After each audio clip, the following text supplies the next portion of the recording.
So I thought I'd do a quick update, overall update of layout. I've done one or two videos on small projects I've been working on, but I've also got some other things I've done. So last op session was held a couple months ago. It was a third op session. Learned a lot of lessons, took a lot of notes, and then some of the things I wanted to fix before we cycled through op sessions in starting up in the end of September when it kind of cools off a little bit here in El Paso.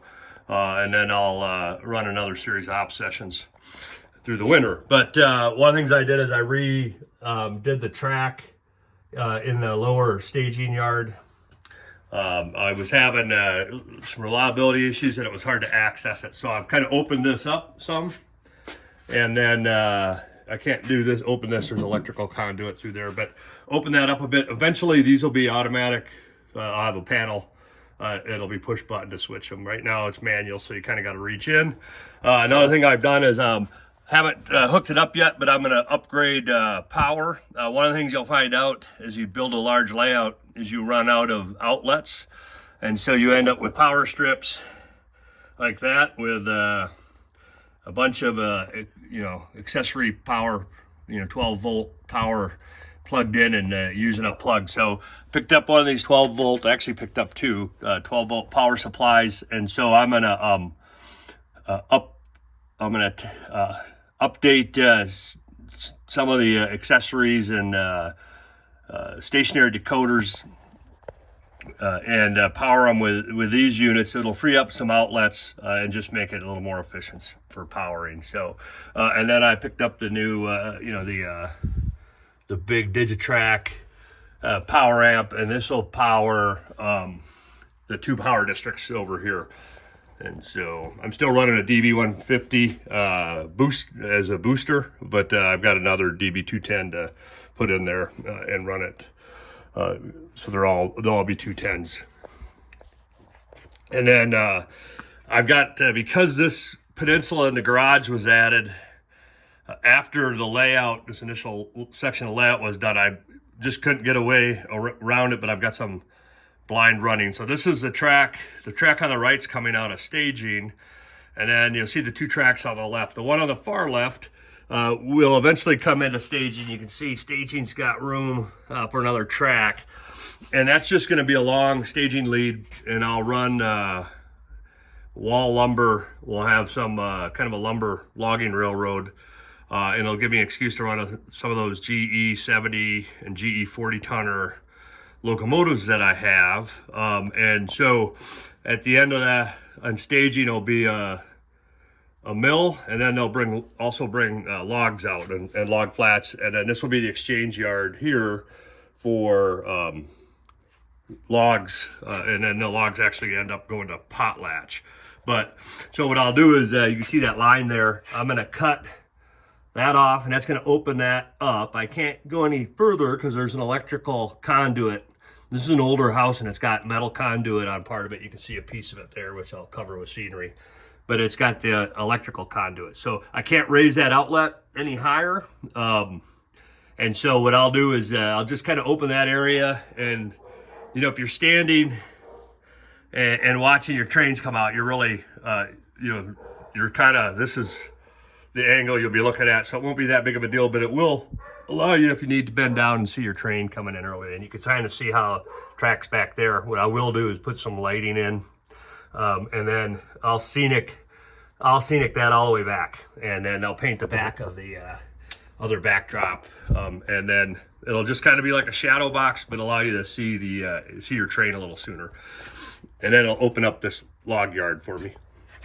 And so I did a little backdrop painting. I got bored one day and decided I'd come out and paint backdrop. I just use acrylic, cheap artist acrylics. So people do some real nice backdrops, so that's just not my skill set.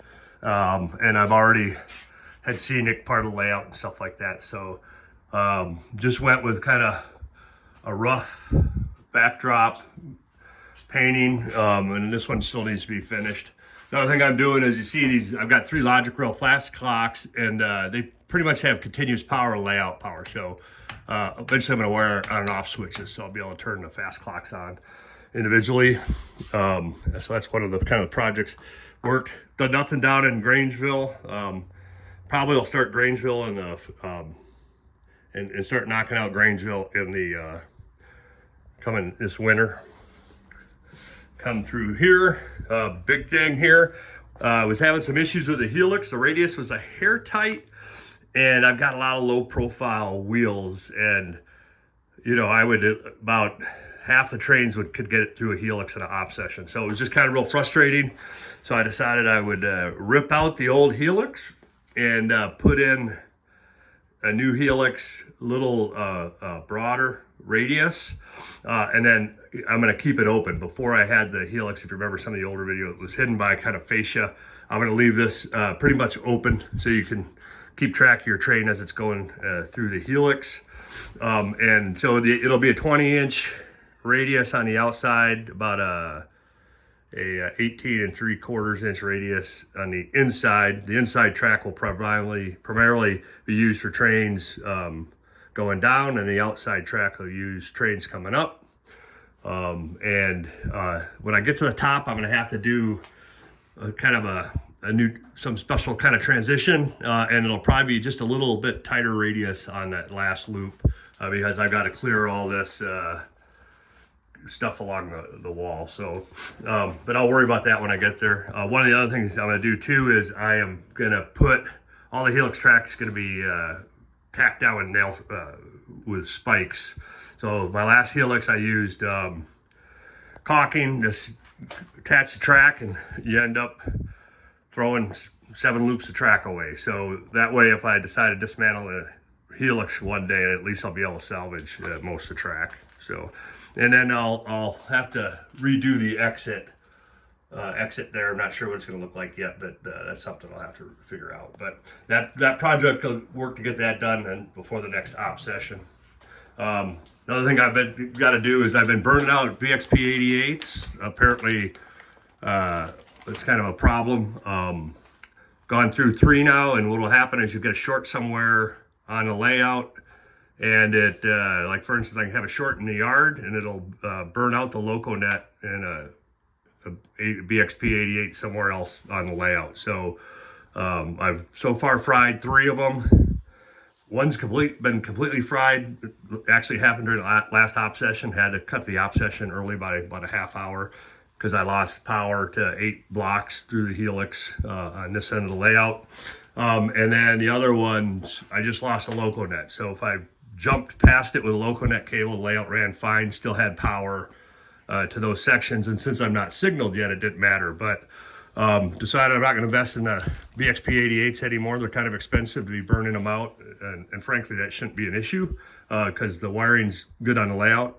So a lot of people are using running these EB1 circuit breakers between the power booster and then I'll use a BDL 716 for block detection. And hopefully what I'll do is I burn out BXPs. That's a configuration I'll replace them with. So if you're out there and you're thinking about going Digitrack and using BXP 88s, I would forego the BXP 88s until that issue is completely solved. Because at $145 a pop, it gets expensive as you start burning them out. And they're only warranted for a year. So, if you operate 3-4 times in a year, by the time you get one in, you only, maybe on the 5th session, you may lose one. So I would not in the future go with BXP 88s. I am gonna, like I said, replace them all as they burn out. And I'll just keep a spare around. So if I lose one during a session, I can do a quick swap out. So, and then I've done a little scenicking down here. Let me turn some lights on. Well, there's reason to label this, but there we go. So this is coming out of Lapwai Canyon. I've done a little bit of rough scenicking. That's gonna be the tunnel configuration back there. And then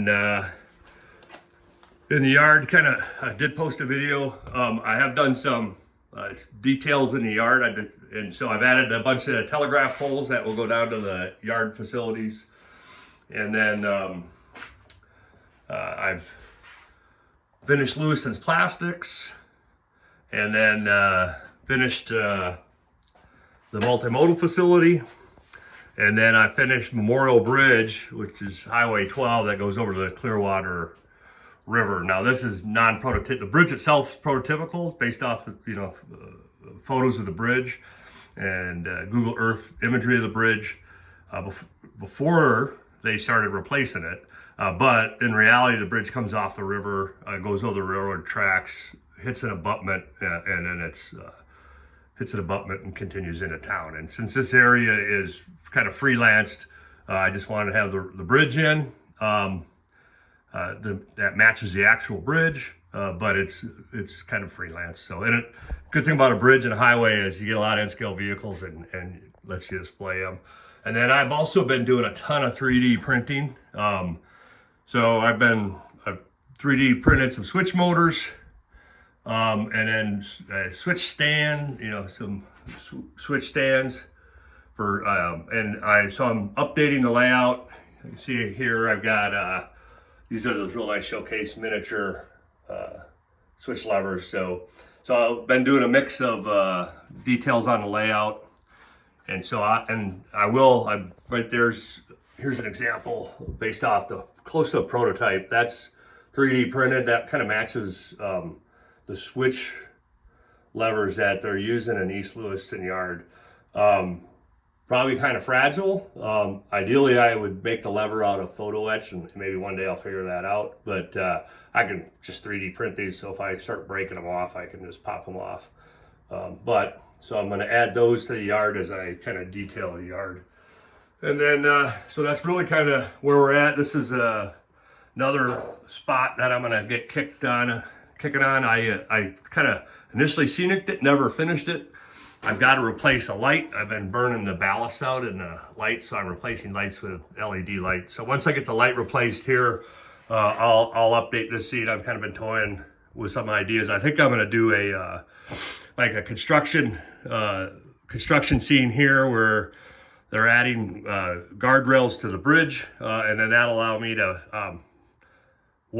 put some traffic control up, and then have a traffic jam because there's probably not too many traffic jams on this highway leading out of Lewiston. So gives you another opportunity with the traffic jam and the traffic control at the construction site.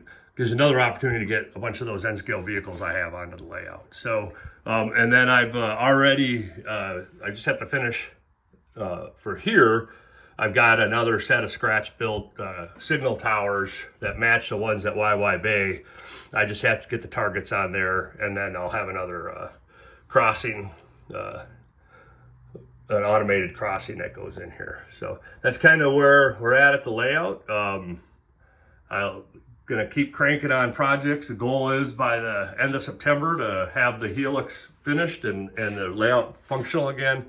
And I'll start doing op sessions again the end of September, and maybe try to knock them out get 6 done through the winter and get another 2 days of ops, 2 whole days of ops in. So that's where we're at. I'll probably post another full video of the layout in September.